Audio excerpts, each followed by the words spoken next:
galera, um dos principais conteúdos aqui de ciências, biologia, é o reino animal, os animais. É um conteúdo grande, classificação extensa, mas que a gente pode organizar, especialmente quando a gente divide entre invertebrados e cordados. Os cordados vai estar destacando os animais que têm a coluna vertebral, a gente chama de vertebrados, que são o quê? Peixes, anfíbios, répteis, aves e mamíferos. A gente vai estar trabalhando esse conteúdo separadamente, viu? Já tem as aulas de invertebrados, tudo organizadozinho, viu? Dá uma conferida lá, você não vai se arrepender. Então, tá valendo! Primeiro peixe, tem que saber que são aquáticos, né? São animais basicamente aquáticos. Respiração branquial é a melhor maneira que os seres aquáticos encontraram para respirar. É claro que existem peixes, especialmente peixes ósseos, né, que chamam de dipnoi, que eles conseguem utilizar uma estrutura que dá mais ou menos o aspecto, a intenção de ser um pulmão, que ajuda eles na respiração fora da água. Mas isso aí é praticamente uma exceção. No geral, a respiração é branquial. Pode ter peixes com escamas ou não. Existem peixes, muitos peixes ósseos, que têm pele lisa. Mas o que predomina são os peixes com escamas. Presença de nadadeiras, né? Vivem na água. Vale a pena ter nadadeiras. Coração com duas cavidades, olha aí a curiosidade, viu?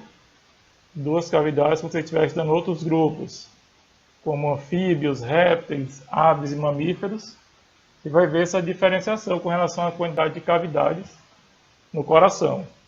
E esse coração deles basicamente passa sangue venoso. Esse sangue só vai ser oxigenado quando ele sair do coração e passar pelas brânquias. Então, mais uma curiosidade aí, viu?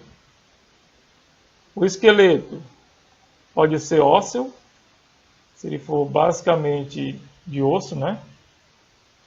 Um esqueleto calcário, como se diz, ou cartilaginoso, se ele for basicamente cartilagem. O próprio nome já diz, né?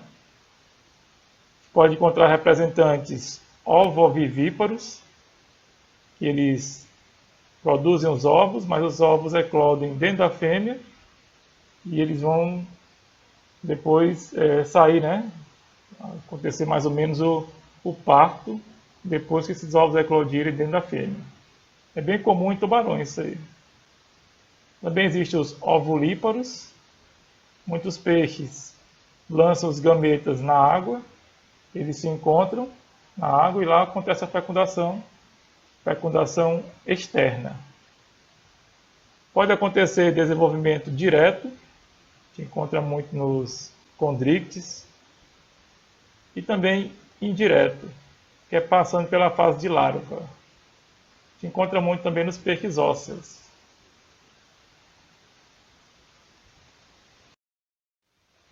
Classificação, já deu uma pinceladazinha na classificação, né?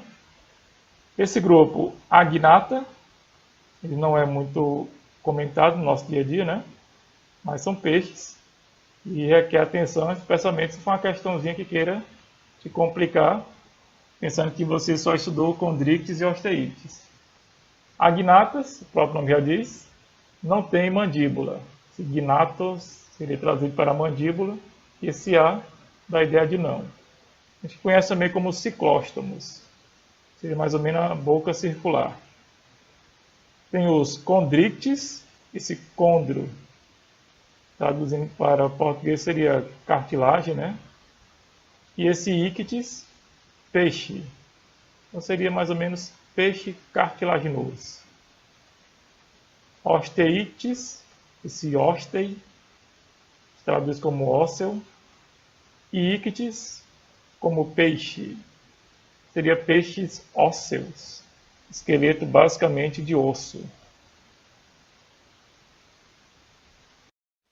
Então vamos trabalhar os agnatos, ou ciclóstomos, melhor dizendo, né? Característica marcante é a ausência da mandíbula. Pode perceber aqui na imagenzinha, ó, que ele não tem a mandíbula.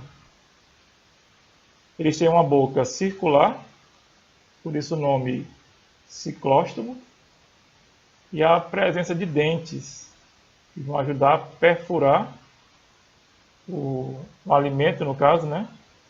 E até mesmo a língua, ela é denticulada para ajudar mais ainda na perfuração, especialmente se ele for um ectoparasita, perfurar a pele do indivíduo que ele vai sugar o sangue, por exemplo. O corpo é cilíndrico, pode medir até 1 metro de comprimento. Não são muito grandes, né? Presença de fendas branquiais, é utilizado para respiração na água, né? Espécies aquáticas.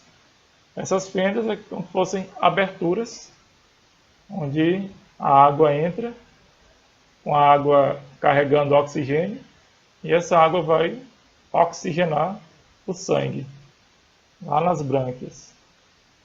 A pele é lisa, ou seja, não possui escamas.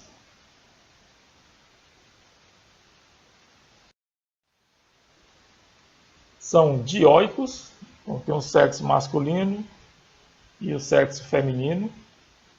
Fecundação, olha aí, ó, externa, fora do corpo da fêmea. Você vai destacar aqui ó, as espécies parasitas, no caso ectoparasitas, que não penetram no hospedeiro. Tem um exemplo clássico, ó, as lampreias. Você vê nessa imagenzinha, ó, elas ficando bem presas aqui no peixe, e ali elas vão sugando o sangue dele. A gente pode destacar também o peixe bruxa, ou feiticeiras, que eles se alimentam basicamente de carcaças, animais que morrem, ficam no fundo, né, das águas, eles vão lá e como se fossem os abutres do mar, das águas. Aqui nessa imagem a gente vai destacar ó, as fendas branquiais, os orifíciozinhos, por onde a água entra para oxigenar. Nem por onde ela entra, por onde a água passa para oxigenar o sangue.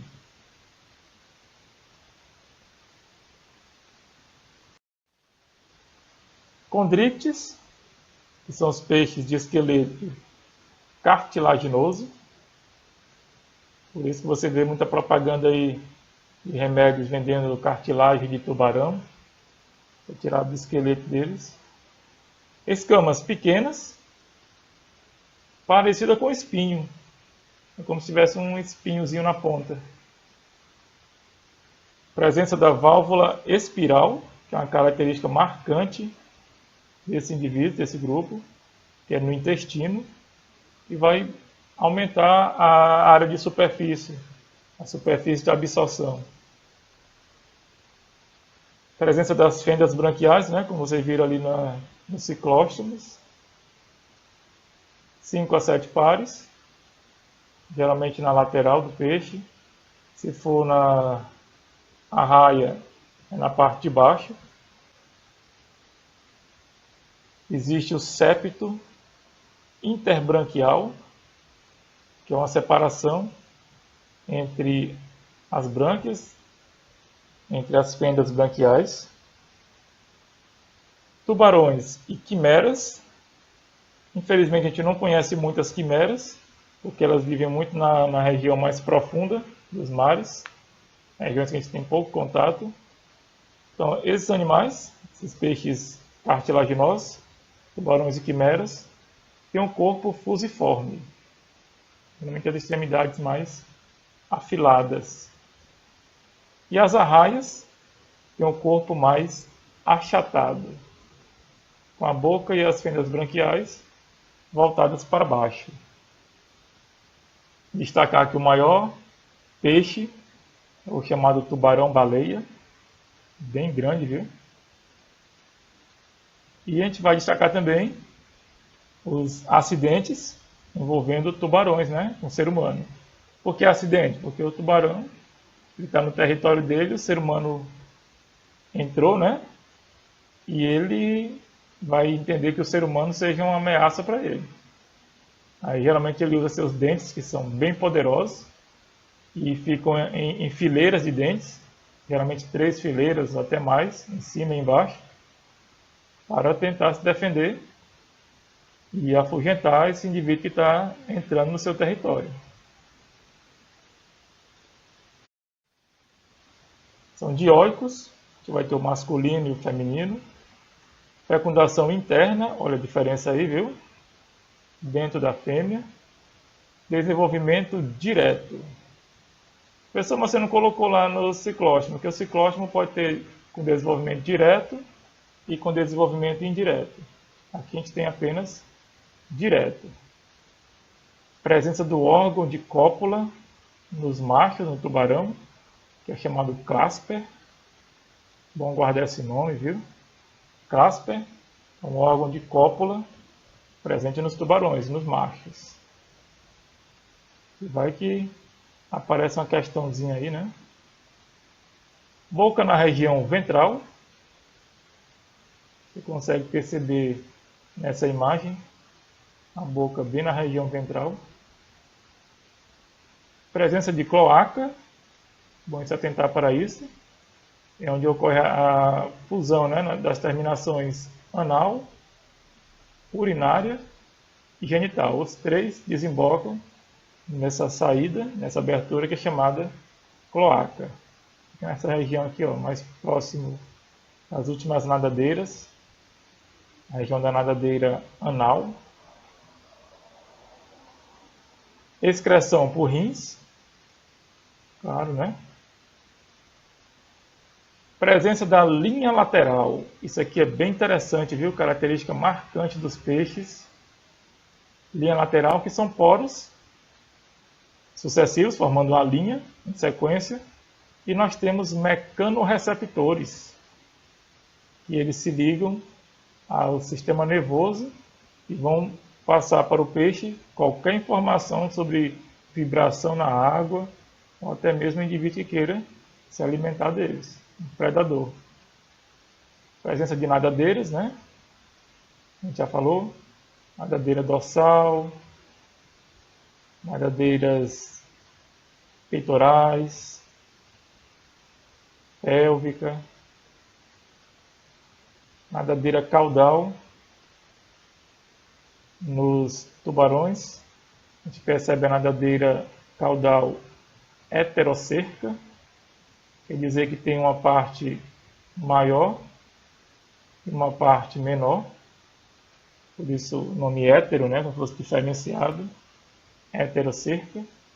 E como a gente comentou aqui, ó, a linha lateral é um sensor para a percepção de vibrações ou de pressão na água. Presença de fendas branquiais, bem característico, né? O septozinho entre as fendas.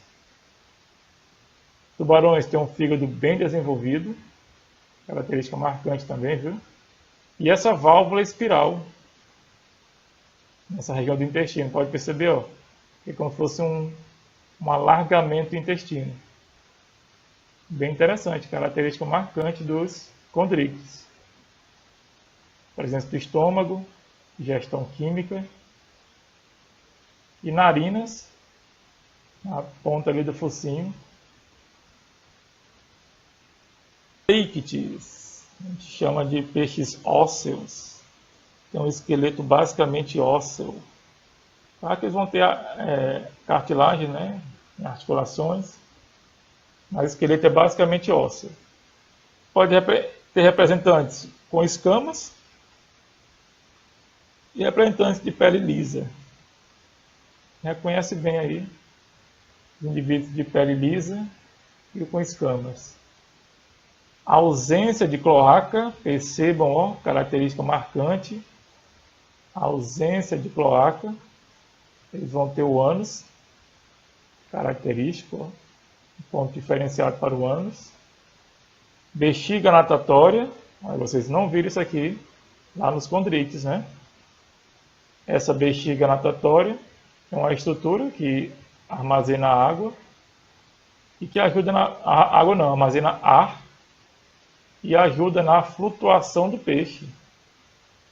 Ele infla essa bexiga natatória, ele inflando, ela vai ficar com a densidade menor e vai flutuar com mais facilidade. Você percebe, ó, nessa região mediana do peixe, essa bexiga natatória se não encontra nos condrictes. Uma grande variedade de espécies, pode dizer que é o maior grupo de peixes, e a presença do opérculo, ou seja, as brânquias, elas não ficam expostas, como nos peixes, nos cartilaginosos. Essas brânquias elas ficam cobertas por opérculo. Você não vai ver aqui, ó, isso aqui a gente colocou escamas, mas foi um erro de digitação, viu? Aqui nós temos brânquias cobertas por opérculo. Então, se estiver copiando aí, ó, corrige. Aqui, o correto seria brânquias cobertas por opérculo. A boca já não é mais ventral, ela já é terminal, fica na frente do indivíduo. Nadadeira caudal, olha a diferença aí, ó, do tubarão. É homocerca. Homo dá a ideia de igual, né? Ou seja, as duas extremidades são praticamente iguais, inferior e superior. Dois pares de nadadeiras medianas. Dioicos, tem o masculino e o feminino. Fecundação, olha aí, ó, externa, fora do corpo da fêmea. E desenvolvimento indireto, passa por fase de larva. Geralmente após a fase de larva ele tem uma fase de alevino, vai passar para a fase adulta. A gente destacou bem aqui, ó, a linha lateral, a sua relação com o sistema nervoso. Ela vai passar as informações para o sistema nervoso, para o peixe perceber vibrações, variação de pressão na água. Então, nós temos aqui as células sensoriais ligadas a nervos que se comunicam com o sistema nervoso. Característica marcante também, pode encontrar muito, especialmente em peixes ósseos escamados, que são os ossos intermusculares, a gente chama muito de espinha, né? A espinha do peixe. Pode perceber que é como se os ossos estão conectados às vértebras, eles fossem mais alongados. E eles se comunicam bem com os músculos.